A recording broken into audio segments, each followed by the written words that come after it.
વિશ્વભરમાં ભારતીય મૂળના લોકોનો ડંકો વાગી રહ્યો છે। કોઈ પણ ક્ષેત્ર હોય ત્યાં ભારતીયોનો દબદબો છે। અને જો વાત કરવામાં આવે રાજકારણની તો 200 જેટલા ભારતીય મૂળના લોકો વિશ્વમાં નેતાઓ છે અને જેમાંથી 60 જેટલા લોકો તો એવા છે કે જેઓ કેબિનેટ મંત્રીઓ છે। હાલ આ લિસ્ટમાં એક નવું નામ સામેલ થયું છે। જી હા, સિંગાપોરના નવા રાષ્ટ્રપતિ પણ છે ભારતીય મૂળના। તો આજે વાત કરીએ કે ભારતીય મૂળના લોકો કયા કયા પદ પર છે અને કયા દેશમાં છે, જોઈએ આ અહેવાલમાં। વિશ્વભરમાં ભારતીય મૂળના લોકોનો દબદબો છે। 200 જેવા પદ એવા છે કે જ્યાં ભારતીય મૂળના લોકો બિરાજમાન છે અને ભારતનું નામ ગર્વથી ઊંચું કરી રહ્યા છે। સૌપ્રથમ વાત કરીએ સરકારના વડાપદ વિશે।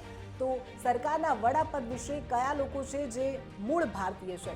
મોહમ્મદ ઇરફાન અલી ગુઆનાના પ્રમુખ છે, તેઓ ભારતીય મૂળ છે। ત્યારબાદ એન્ટોનિયા કોસ્ટા કે જેઓ પોર્ટુગલના વડાપ્રધાન છે, પોર્ટુગલના પીએમ છે અને તેઓ પણ ભારતીય મૂળ છે। ત્યાર પછી મોરિશસના વડાપ્રધાન પ્રવિદ જગનોથ, તેઓ પણ મૂળ ભારતીય છે।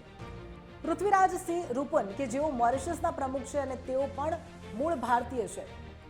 સુરીનેમના પ્રમુખ ચંદ્રિકા પ્રસાદ સંતોખી અને ત્યારબાદ નામ છે યુનાઇટેડ કિંગડમના વડાપ્રધાન ઋષિ સુનક। ઋષિ સુનકને તો સૌ કોઈ જાણે છે અને તેઓ યુનાઇટેડ કિંગડમના પીએમ છે। આ 6 પદ પર સરકારના વડાઓ છે અને ત્યારબાદ હવે જે નવું નામ સામેલ થયું છે, સિંગાપોરના નવા રાષ્ટ્રપતિ બન્યા છે થર્મન ષણમુગરત્નમ અને તેઓએ પણ ભારતનું નામ રોશન કર્યું છે। તેઓ મૂળ ભારતીય છે અને હાલમાં જ સિંગાપોરના નવા રાષ્ટ્રપતિ બન્યા છે।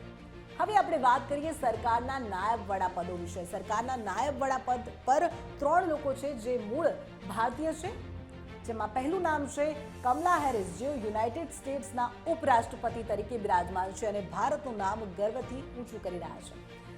ગાનાના ઉપરાષ્ટ્રપતિ ભરત જગદેવનું નામ આવે છે। ત્યારબાદ જેઓ ઉપરાષ્ટ્રપતિ પદ પર બિરાજમાન છે અને તેઓ પણ મૂળ ભારતીય છે। અને ત્રીજું અને અંતિમ નામ છે લિયો વરાડકરનું કે જેઓ આયર્લેન્ડમાં છે, તેઓ વેપાર અને રોજગાર મંત્રી છે અને આ પદ પર તેઓ કાર્ય કરી રહ્યા છે। તો આ 3 પદ છે સરકારના નાયબ વડાપદનું અને ત્યાં આ 3 લોકો જે મૂળ ભારતીય છે।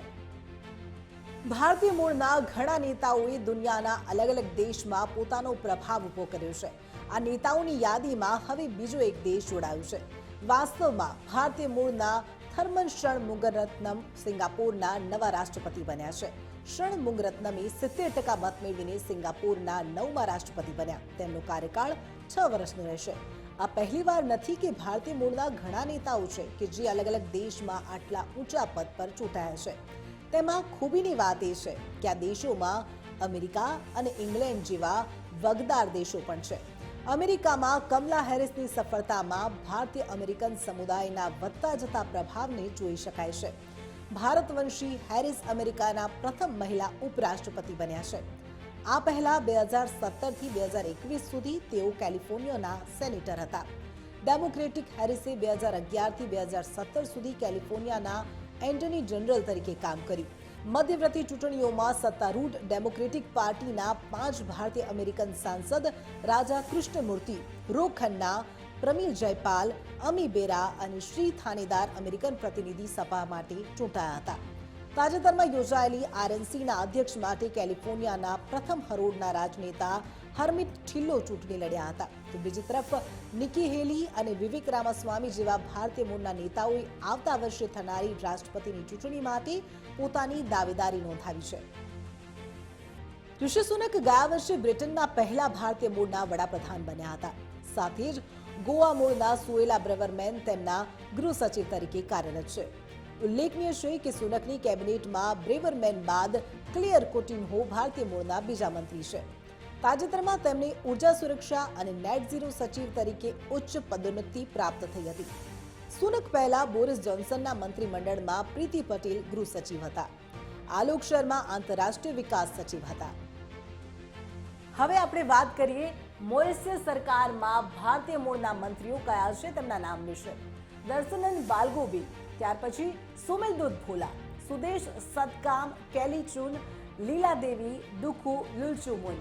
મોરિશિયસ સરકારમાં ભારત મૂળમાં જે મંત્રી છે તેમનું લિસ્ટ છે અને ત્યારબાદ નામ સામે આવે છે કૈલેશ કુમારસિંહ જુગતુપાલ, ત્યાર પછી કલ્પના દેવી કુંજુશા, જેઓ મોરિશિયસ સરકારમાં ભારતીય મૂળના છે અને મંત્રી પદ પર છે। ત્યાર પછી સુધીર મોધુ, રેંગનાદેન પદયાર્ચ્ય, ત્યાર પછી કાલિદાસ રામાનો, મહિન કુમાર સિરતુન, અવિનાશ તેલક, તેઓ મોરિશિયસ સરકારમાં ભારતીય મૂળના મંત્રીઓ છે અને મંત્રી પદ પર કાર્ય કરી રહ્યા છે, પોતાની ફરજ બજાવી રહ્યા છે. હવે વાત કરીએ ત્રિનિદાદ ટોબેગોમાં ભારતીય મૂળના મંત્રીઓ કોણ છે તેમના નામ વિશે. પહેલું નામ છે ફારિસ અલ રાવી, ત્યાર પછી ટેરેન્સ દયાલ સિંહ, ત્યાર પછી રોહન ઠેસી, ફ્રેન્કલિન ખાન, કલેરેન્સ રામભરત અને અવિનાશ સિંહ. તેઓ આ ભારતીય મૂળના મંત્રીઓ છે અને સરકારમાં પોતાનું પદ નિભાવી રહ્યા છે. હવે વાત કરીએ ગોવાના સરકારમાં ભારતીય મૂળના મંત્રીઓ વિશે. પહેલું નામ છે ગોવાના સરકારમાં વિક્રમ બાર, ત્યાર પછી ફ્રેન્ક એન્થોની, ત્રીજું નામ છે દેવક ઇન્દર કે જેઓ મંત્રી તરીકે પોતાનું કાર્ય કરી રહ્યા છે. નિગલ ધરમલાલ, તેઓ પણ ગોવાના સરકારમાં મૂળ ભારતીય છે અને મંત્રી તરીકે પદ પર બિરાજમાન છે. ત્યાર પછી નામ છે પ્રિયા મણિકચંદ, તેઓ પણ મૂળ ભારતીય છે. અનિલ નંદલાલ, સોનિયા સાવિત્રી પરાગ, તેઓ પણ મૂળ ભારતીય છે. આનંદ પરસોડ, વિદ્યા પરસોદ અને ત્યાર પછી નામ છે ચાર્લ્સ રેમસન, તેઓ ગોવાના સરકારમાં મૂળ ભારતીય છે અને મંત્રીના પદ પર બિરાજમાન છે. હવે વાત કરીએ સુરિનેમ સરકારમાં મૂળ ભારતીયના મંત્રી પદ પર કોણ બિરાજમાન છે તેમના નામની વાત કરીએ. પહેલું નામ છે આર્મન્ડ એચેબ્રિસિંગ, તેઓ સુરિનેમ સરકારમાં મૂળ ભારતીય છે અને મંત્રી પદ પર છે. કૃષ્ણ મથુએરા, ત્યાર પછી રિશ્મા કુલદીપસિંહ અને તેઓ પણ મંત્રી પદ પર છે, મૂળ ભારતીય છે. રિયાદ નૂર મોહમ્મદ, તેઓ પણ મંત્રી પદ પર છે. આલ્બર્ટ રામદીન, ત્યાર પછી નામ આવી રહ્યું છે અમર રામધીન, તેઓ પણ મૂળ ભારતીય છે. હનાફી રામસરન, સુરિનેમ સરકારમાં પોતાની ફરજ બજાવી રહ્યા છે. હવે આપણે વાત કરીએ યુનાઇટેડ કિંગડમ વિશે. યુનાઇટેડ કિંગડમની સરકારમાં મૂળ ભારતીય લોકો કયા છે, કયા એવા મંત્રીઓ છે કે જે મૂળ ભારત સાથે જોડાયેલા છે. તેમાં નામ છે સુએલા બ્રેવરમેન, ત્યાર પછી નામ છે પ્રીતિ પટેલ, તેઓ મૂળ ભારતીય છે અને યુનાઇટેડ કિંગડમ સરકારમાં તેઓ મંત્રી પદ પર છે. ત્યાર પછી નામ છે આલોક શર્મા. હવે વાત કરીએ સિંગાપુર સરકાર વિશે. મૂળ ભારતીય લોકો કોણ છે મંત્રી તરીકે? તો સિંગાપુર સરકારમાં છે ઇન્દ્રાણી રાજા, ત્યાર પછી એસ ઈશ્વરન કે જેઓ સિંગાપુર સરકારમાં મંત્રી પદ પર છે. ત્યાર પછી નામ છે કે શાંત મુગમ કે જેઓ સિંગાપુર સરકારમાં મંત્રી તરીકે કાર્ય કરે છે. ત્યાર પછી નામ છે થર્મન શનમુગરત્નમ અને ત્યાર પછી વિવિયન બાલકૃષ્ણન, જેઓ સિંગાપુર સરકારમાં મૂળ ભારતીય છે અને મંત્રી પદ પર બિરાજમાન છે. હવે વાત કરીએ ફીજી સરકાર વિશે. ફીજી સરકારમાં કયા એવા મંત્રીઓ છે જે મૂળ ભારતીય છે અથવા તો તેમના માતા પિતા ભારત સાથે જોડાયેલા છે અને ગર્વથી તેઓ ભારતનું નામ રોશન કરી રહ્યા છે. ફીજી સરકારમાં પહેલું નામ છે રોઝી અકબર, ત્યાર પછી બીજું નામ છે પરવીન બાલા કે જેઓ મૂળ ભારતીય છે. ત્યાર પછી પ્રેમિલા કુમાર મંત્રી પદ પર બિરાજમાન છે. ત્યાર પછી નામ છે મહેન્દ્ર રેડ્ડી કે જેઓ મૂળ ભારતીય છે અને મંત્રી પદ પર કાર્ય કરી રહ્યા છે. હવે વાત કરીએ વિશ્વના અન્ય દેશો વિશે. વિશ્વના અન્ય દેશોમાં કયા એવા મૂળ ભારતીયો છે કે જેઓ મંત્રી પદ પર છે? તો કેનેડામાં છે અનિતા આનંદ કે જેઓ મંત્રી પદ પર છે. દક્ષિણ આફ્રિકાની જો વાત કરવામાં આવે તો પ્રવીણ ગોર્ધન કે જેઓ મંત્રી પદ પર કાર્ય કરી રહ્યા છે. દક્ષિણ આફ્રિકામાં ઇબ્રાહિમ પટેલ છે કે જેઓ મૂળ ભારતીય છે અને પોતાનું કાર્ય કરી રહ્યા છે.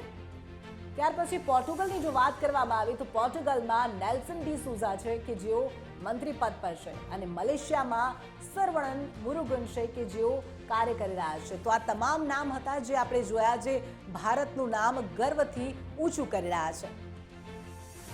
આયર્લેન્ડના વડાપ્રધાન લિયો એરિક વરાડકર પણ ભારતીય મૂળના છે. વરાડકર અશોક અને મેરિયમ વરાડકરનું ત્રીજું સંતાન અને એકમાત્ર પુત્ર છે. તેમના પિતાનો જન્મ મુંબઈમાં થયો હતો અને 1960ના દાયકામાં યુનાઇટેડ કિંગડમ જતા રહ્યા હતા. એન્ટોનિયો કોસ્ટા 2015થી પોર્ટુગલના વડાપ્રધાન છે. અનિતા આનંદ કેનેડામાં સંઘીય મંત્રી બનનારા પ્રથમ હિન્દુ છે. આનંદે ચાલુ વર્ષે જુલાઈમાં ટ્રેઝરી બોર્ડના અધ્યક્ષની જવાબદારી સંભાળી હતી. તેમના માતા પિતા ભારતીય છે. તેમના પિતા મૂળ તામિલનાડુના છે જ્યારે માતા પંજાબના છે. અનિતા આનંદ ઉપરાંત કેનેડાના જસ્ટિન ટ્રુડોના મંત્રીમંડળમાં અન્ય 2 લોકો ભારતીય મૂળના છે, જેમાં હરજીત સજ્જન અને કમલ ખેરાનો સમાવેશ થાય છે. ન્યૂઝીલેન્ડમાં ભારતીય મૂળના પહેલા મંત્રી બનનાર વ્યક્તિ રાધાકૃષ્ણન છે. ચેન્નઈમાં મલયાલી માતા પિતાના ઘરે જન્મેલા તેઓ હાલના સામુદાયિક અને સ્વૈચ્છિક ક્ષેત્રના મંત્રી છે. ત્રિનિદાદ અને ટોબેગોના ચૂંટાયેલા રાષ્ટ્રપતિ ક્રિસ્ટિન કાર્લા કંગાલુનો જન્મ ઇન્ડો ત્રિનાદિદ્યન પરિવારમાં થયો હતો. ભારતીય મૂળના વકીલ અને લેખક પ્રીતમસિંહ 2020થી સિંગાપોરમાં વિપક્ષના નેતા તરીકે કાર્યરત છે. દેવાનંદ શર્મા 2019માં ઓસ્ટ્રેલિયન સંસદના સભ્ય બનનારા ભારતીય મૂળના પ્રથમ વ્યક્તિ છે. વૈશ્વિક સ્તરે વિવિધ ક્ષેત્રોમાં ભારતીયોનો દબદબો છે અને આ અંગે એક લિસ્ટ પણ બહાર પાડ્યું હતું, જેમાં ટોચના 15 દેશોમાં 200 જેટલા લોકો ભારતીય મૂળના છે અને હજુ પણ આ લિસ્ટમાં નવા નામો સામેલ થઈ શકે છે. આ લિસ્ટમાં હજુ પણ ઉત્તરોત્તર વધારો થઈ શકે છે. એટલે કે વિશ્વભરમાં ભારત અને ભારતીય મૂળના લોકોનો દબદબો યથાવત છે.